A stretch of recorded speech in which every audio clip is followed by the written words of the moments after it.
কবিতাৰ শিৰোনাম নিয়ৰ। কবি চন্দ্ৰকুমাৰ আগৰৱালা।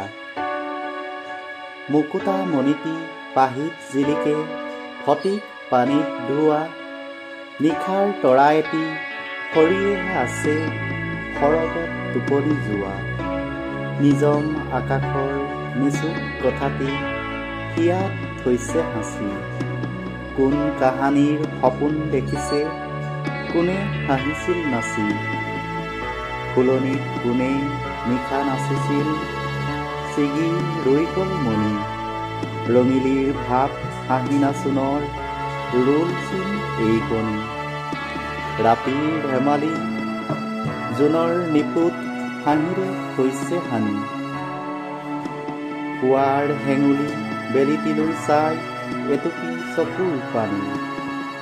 নিয়ৰ কলিৰে শুভে ফুলজুপি, চাইছো ভাৱতে ভাহি। আই কি বিষম পেলালে বায়ুৱে, জোকাৰি ফুলৰ পাহি। ধন্যবাদ।